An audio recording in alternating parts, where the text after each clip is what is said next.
B'Shem Hashem na'aseh v'natzliach. Okay, Shiur Torah. One thing I thought about today, and we were just talking about it before, rabbis.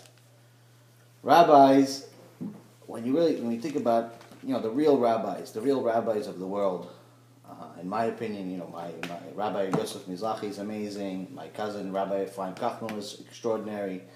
Rabbi Zamir Cohen, Rabbi Avnon Yitzchak. Those are some of the few that I follow closely and I think are amazing.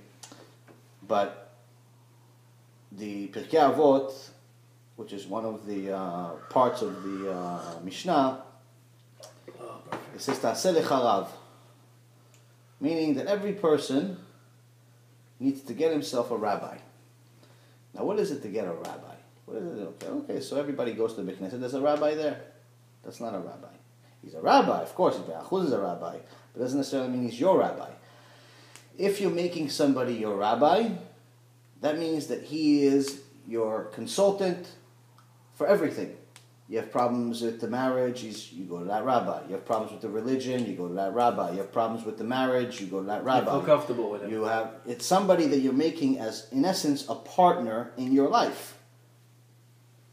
That's what Ta'aseh lecha rav means. Make yourself a rabbi. Because you have to feel extremely comfortable with this person.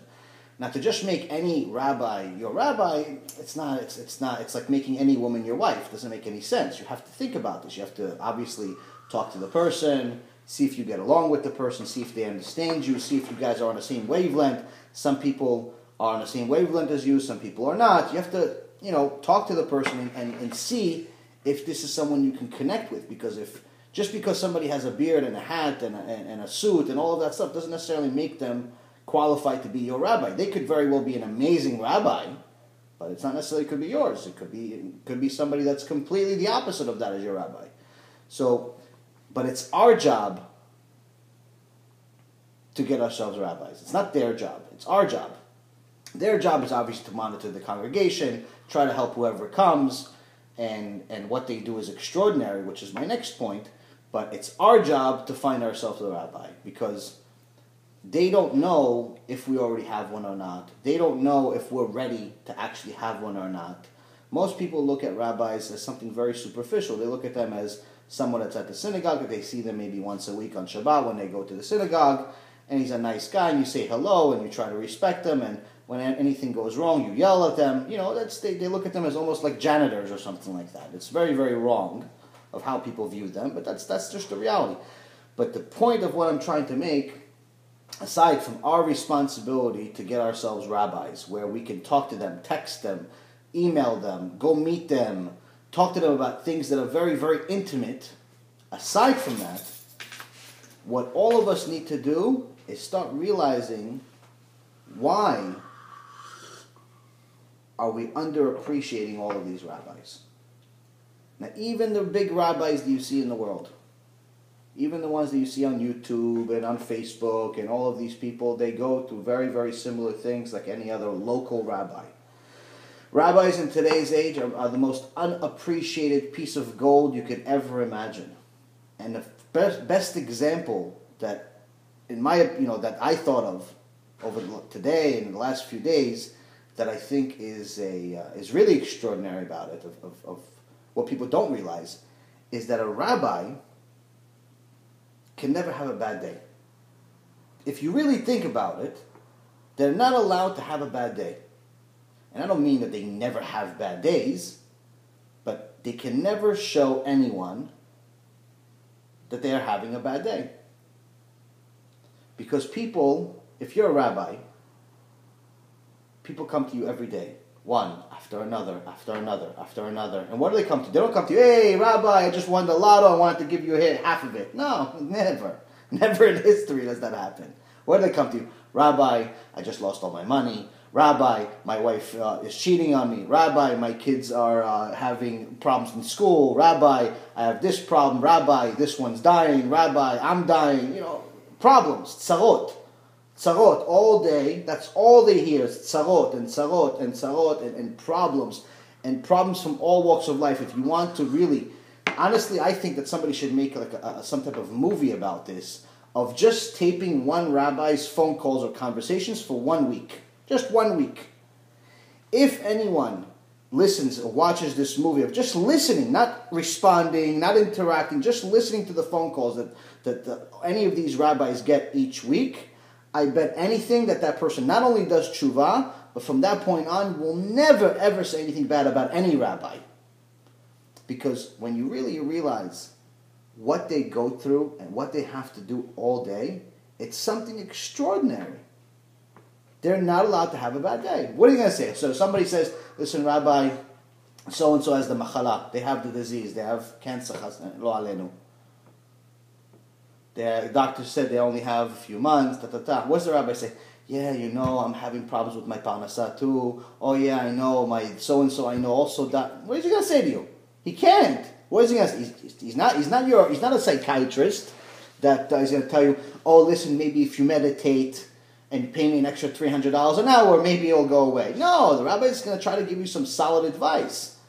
Pray to Hashem, get closer to Hashem, do things that are going to be conducive to your life, spend time with them. He's going to try to teach you things that you can take with you for the rest of your life, not just for that one particular meeting. And I'm talking about real rabbis. I'm not just talking about anybody with a beard.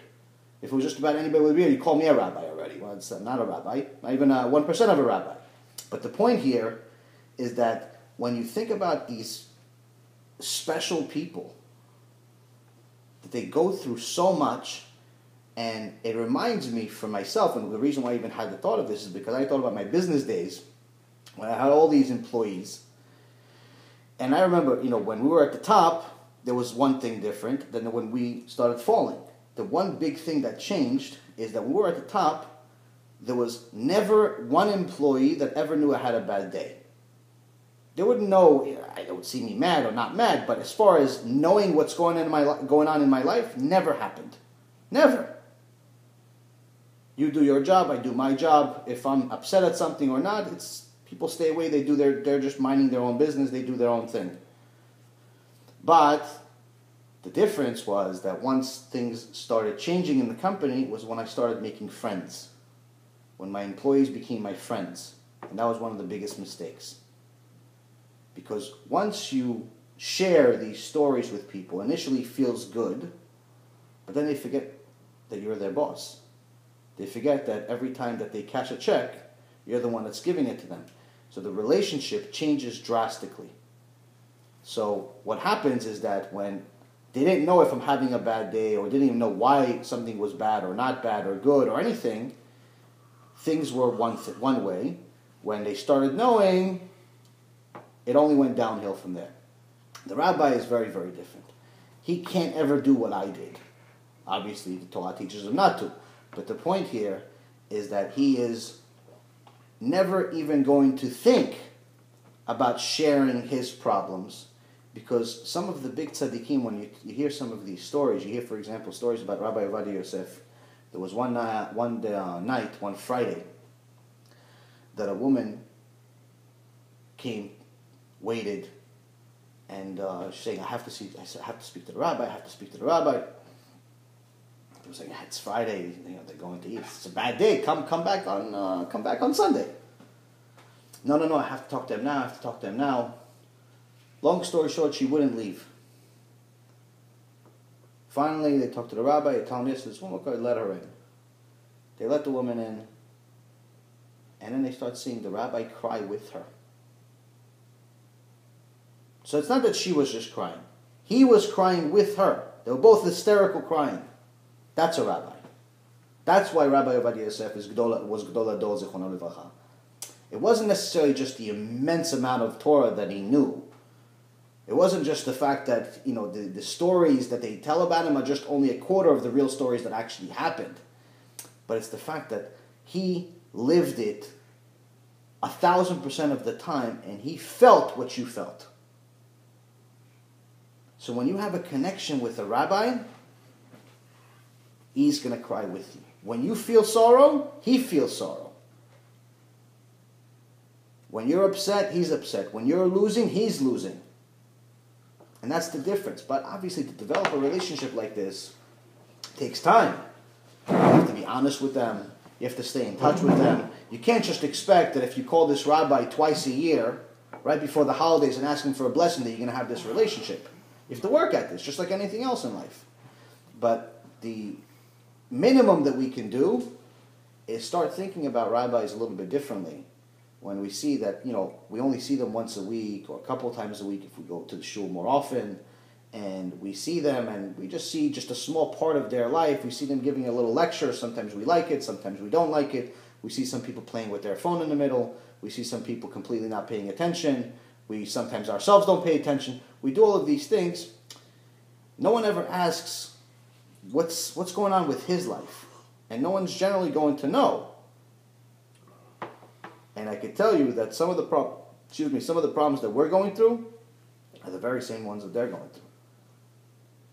But I saw one time a picture, one of these pictures they put on the internet, and they have a picture of a lion, and it says the difficult part about being at the top is that no one asks if you're okay. That's the difficult part of being at the top. No one asks if you're okay. And I remember that for myself. I mean, when I was at the top of my game, and I was doing extremely well, no one ever asked, hey, by the way, you all right? Is everything okay? I mean, because they're just assuming just because you have a lot of money, or you have this, or you have that everything assuming is okay. But if you look at the world today, some of the most famous, horrendous stories that you hear about are from the rich and famous. Unfortunately, we just heard about one of our own, killed himself just a few months ago, very famous comedian, Robin Williams. Right. What didn't he have? Money he had, wife he had, kids he had, career he was at the top of his game. What didn't he have? From the outside perspective, he had everything. From the inside, he had nothing. No Torah. That's exactly it. And that's the thing. So when you have just material things, people assume that you're okay. When you're in a position of power, people assume you're okay. So they don't ask if you're okay or not. They just assume. And that's the one thing that we have to realize about our rabbis and why we have to appreciate them, because they're going through the very same thing, if not more difficult things than what we're going through. You know how difficult it is to raise money just to keep a congregation alive? Or to raise money just to help some of these rabbis like Rabbi Mizrahi that tries to help anyone he possibly can do tshuva and come back to Hashem? These stories are things that, it's just amazing to me that people have such a hard time giving money to help people save souls. But that's part of this generation's tikkun. If you ask somebody, listen, give $500 to the shul, and we'll spend $200 of it putting a sign with your name on it, and $300 we'll use to do Suda Shlishit and also maybe pay a bill or two. Oh yeah, for sure. Tell them, give me $500 to buy 500 discs to help people do tshuva. No, Apito, it's too much. Things are tough. Things are tight. Everybody always has an excuse. Okay, give $100. Okay, you know what? Come back to me next week. I've seen it and I've heard it. And I could just imagine what these rabbis deal with. But that's the thing. People are tying everything to something material. They're always tying something to material. And one of the proofs of it is if you look at any major donation, it's always publicized. It's always publicized. You always know, okay, so-and-so donated $10 million to this university, that hospital, this congregation, so-and-so. You hear it all the time. You have to hear their name. Why can't they be anonymous? Why? Because the big part of the donation is because they want to know. They want everybody to know. I'll be anonymous if let's say if I had a lot of money.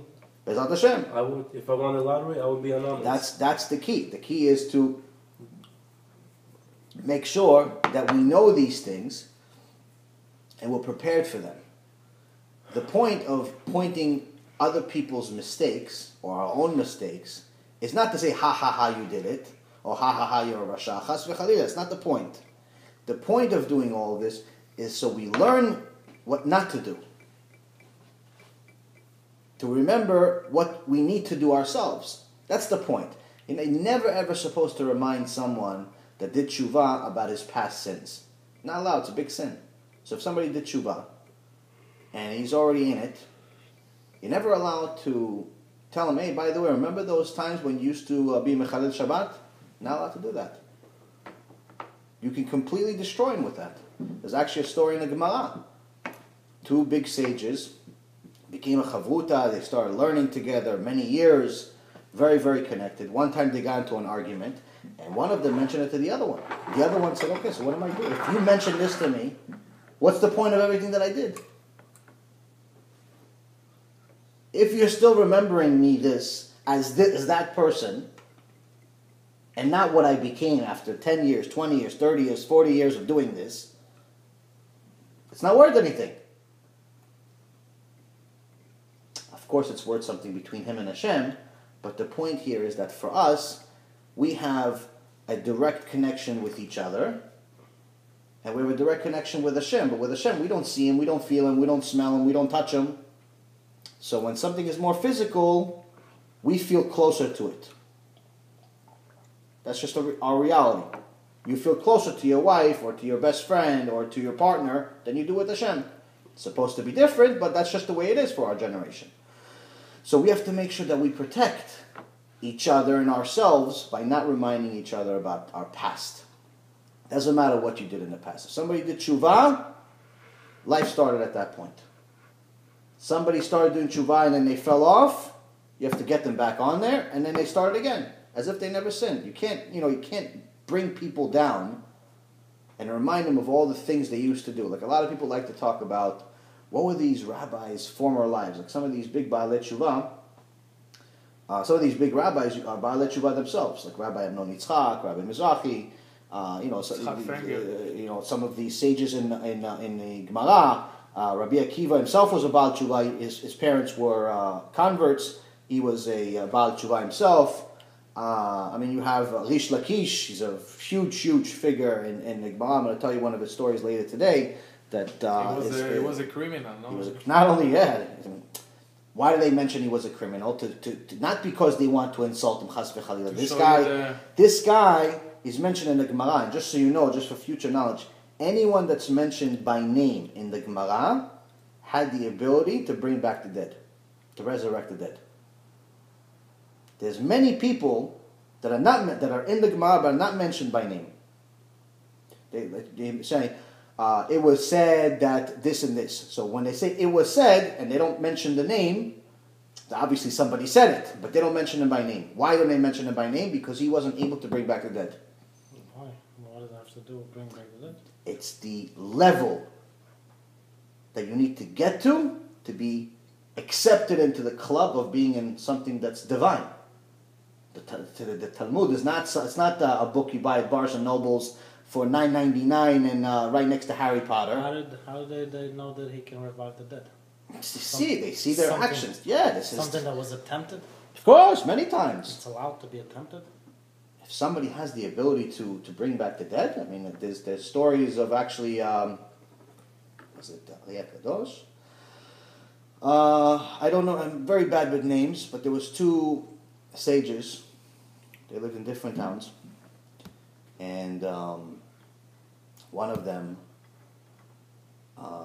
invited the other one to come over for Purim. He said, "Come over for Purim. We'll enjoy." So big sages come together. It's big kedusha. Anyway, long story short, they spend time together. They enjoy, and everything is good. They wake up in the morning, and he sees that his friend that came from out of town is dead. Got stabbed. He's got a knife on him, and he knew he killed him. They both got drunk, and he killed him. So he brought him back. Brought him back from the dead. And he said, he went on his way. So the next year, he invited him again. So he responded with a letter, no, lo kol yom Purim. That's where the expression came from. Not every day is Purim. We say not every day is Purim, we mean it as not every day is a miracle of Purim. But the expression actually came from where he was telling him that not every day, I'm afraid that if I come there, you're going to kill me again. Maybe you can't bring me back this time. That's where the expression lo kol yom Purim came from. So he responded to him, "Oh, if you think that I could bring you back from, if you're impressed by me bringing you back from the dead, I should show you what else I can do." And he came. So there's examples of this type of stuff happening. But Hashem is the one that takes, he gives and he takes. How can a human determine that it's time to The bring human back is the not dead? doing it, meaning they're not doing it. It's not their power. It's not a tzaddik's power to do it. They know a certain amount of Torah, an extraordinary amount of Kabbalah and Torah, and they have an extraordinary connection with Hashem, and they follow a certain protocol and connect to Hashem, pray to Hashem to give them the ability to do it. They don't. No one ever says that they can do it. It's Hashem is doing it, So of they're course. praying, they're praying on behalf of that soul. Yeah, they're They praying ask on him behalf to of bring that them back. soul. Yeah, of course. It's not them. They don't have power. They're people. I mean, what did Moshe Rabbeinu say that he is? Nothing. He's afar. What did Avraham Avinu say? Afar. What did David HaMelech say he was? A worm. These are the biggest. And they're saying they're smaller than these people. What, any of these sages could compete with Moshe Rabbeinu? No, ma pitom. But at the same token, again, they all think of themselves, they're all very, very humble, you can't even be a tzaddik without being humble. One doesn't go with the other, just you can't mix. You can't be a tzaddik and have gava. You can't be a tzaddik and be an egotistical person. You can't be a tzaddik and have a lot of pride and think that you need to show off. One does not go with the other. It's like fire and water. The only thing in creation that has fire and water is the sky. That's it. Other than that, nothing else could ever exist with fire and water. Why? Because Hashem made it. But as far as tzaddik and gava, it's saying black and white. It doesn't even mix. It has nothing to do with each other.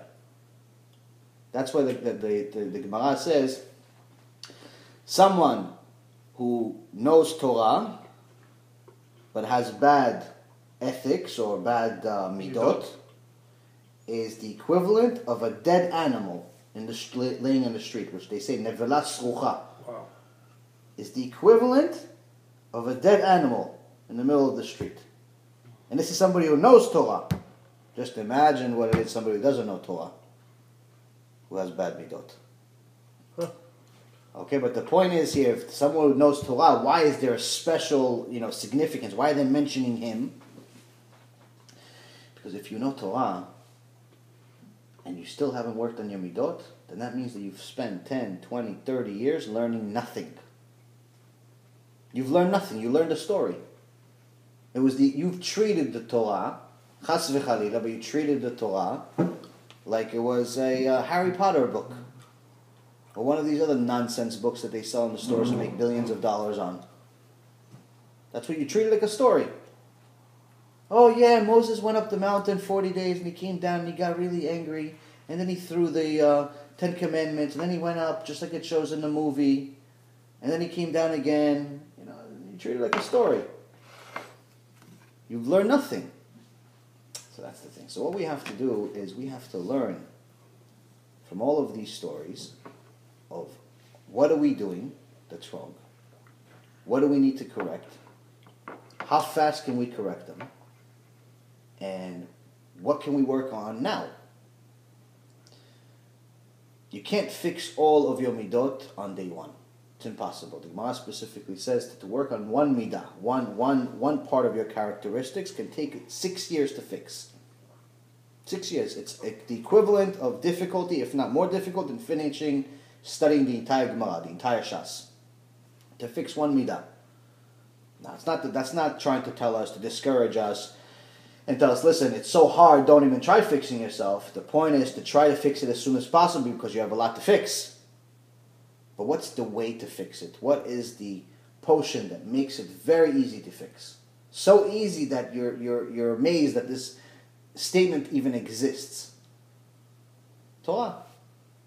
Torah is the only thing in the universe that when you learn it, you change and you become a better person.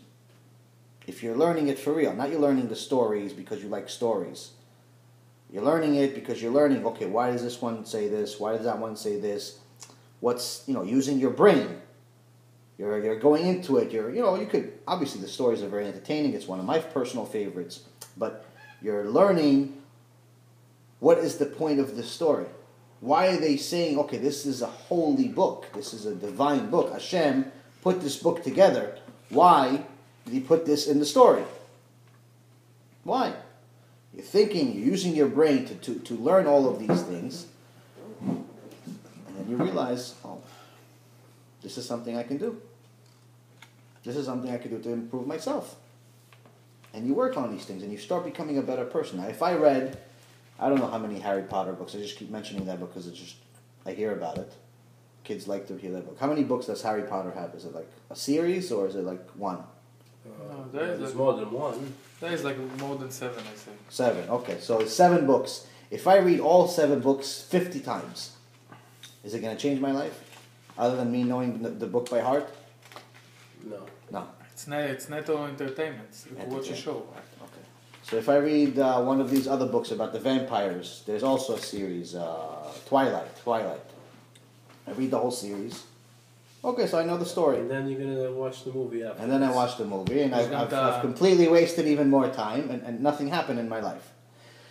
But if I just read one Masechet from the Gemara, just one of these books, if I read one of these books, any of these books that you see over here, one of them, I guarantee anyone that studies just one of them, by the end of that book, his life is different. Just one book. One. I'm not saying the whole Gemara. I'm not saying you have to finish a whole 7 years worth of studies to really. I'm talking about just one. Pick one, study it. Just one book. Study one book, your whole life changes. Another book changes again. Another book changes again. And then after you finish the whole Gemara and you go back to the original one that you've already studied, you studied it again, it changes again. That's how you know the Torah is divine. That's for me, that was one of my proofs that connected with me. I knew, how do I know that the Chamisha Chumshei Torah, the Torah itself, is divine? It's nothing else in this world. That every single parasha, you go to Beit Knesset on Shabbat, they read the parasha, and you hear the story. Sometimes you read along, sometimes you read on your own, sometimes you're completely out of it and not listening, but assuming we're all good and we're all listening and we're going along and we're understanding what he's saying,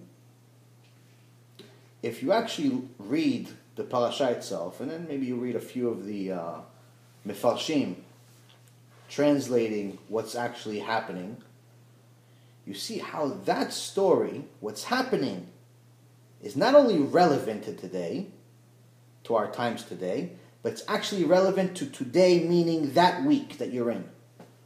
It's true. Something in the world happened, either directly to our life or around us, that we're aware of, that the parasha is related to it. Every single parasha is relevant to today. Now, when somebody says, no, what do you mean? I heard the story about Moses and he went up in the mountain and down in the mountain. Again, we'll go back to the same story because that's a story that everybody knows. Went up the mountain, down the mountain, up the mountain again, down the mountain. A lot of people don't know he actually went up 3 times and down 3 times. He was there 120 days, not 80 days. 40 days the first time.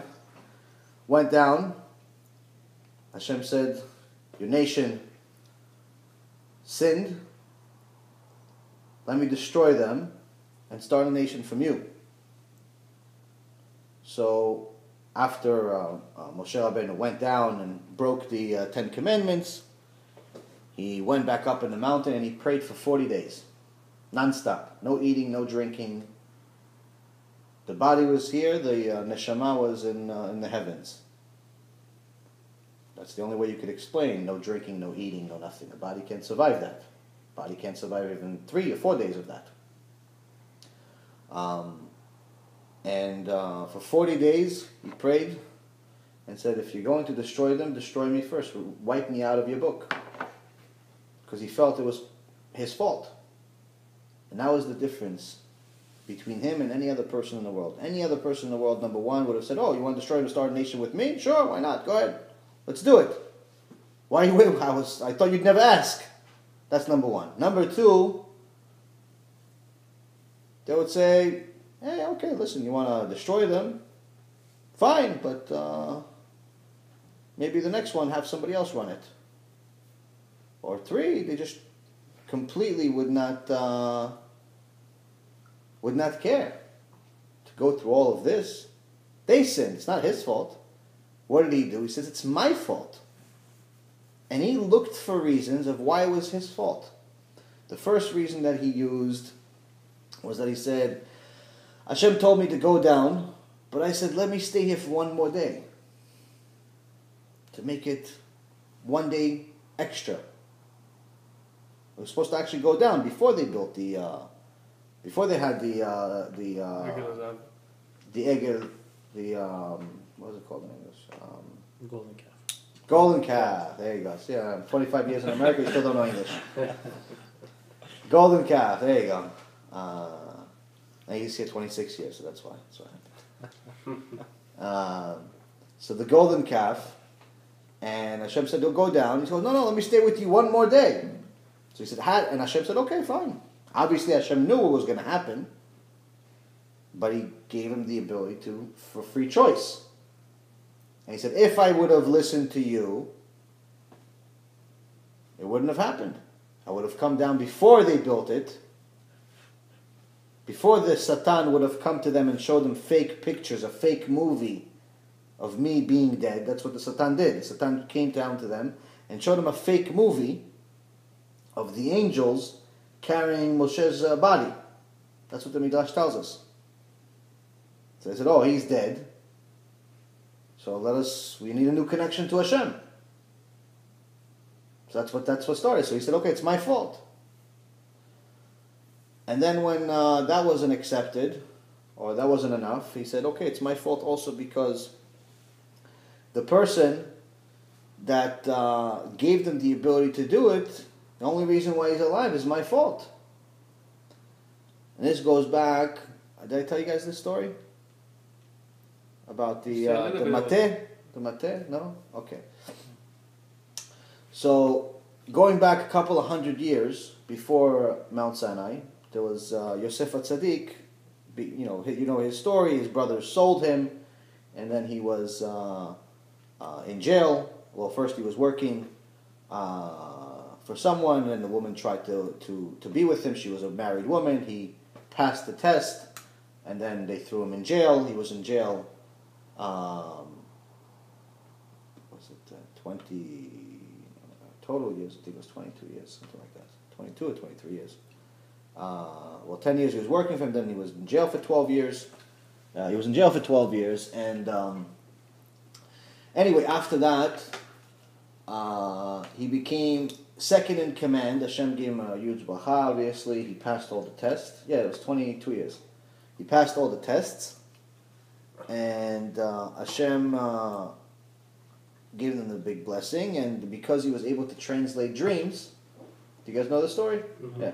He was able to translate dreams. So one of the people that was in jail with him, that came back up, that Yosef HaTzadik told him that, listen, you're going to go back to your job with Pharaoh, and do me a favor, when you go up there, mention that I helped you out. That I translated your dream, because he asked them, there was two people asking him what their dreams were.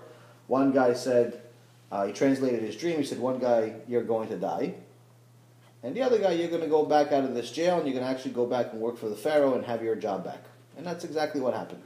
And he said to the guy that was going to get his job back, when you get your job back, tell the Pharaoh that I'm here. I've been here. It's not right that I'm here. I'm innocent. And because of that, because he was a huge tzaddik. I mean, he's called Yosef HaTzadik. He's not called Yosef HaTzadik by us. He's Yosef HaTzadik by Hashem's standards. In his level, he was never supposed to ask a human to help him. And because of that, at that point, he was in jail for 10 years. And Hashem punished him with another 2 years in jail. Anyway, after those 2 years, so after 12 years total, the guy that he helped finally told the king. Remembered and told the Pharaoh about him, because the Pharaoh had a dream that no one could translate, and he asked Yosef HaTzadik to come. And they said that in the parasha, it says that they came down and they ran with him to bring him to the Pharaoh. So, which shows that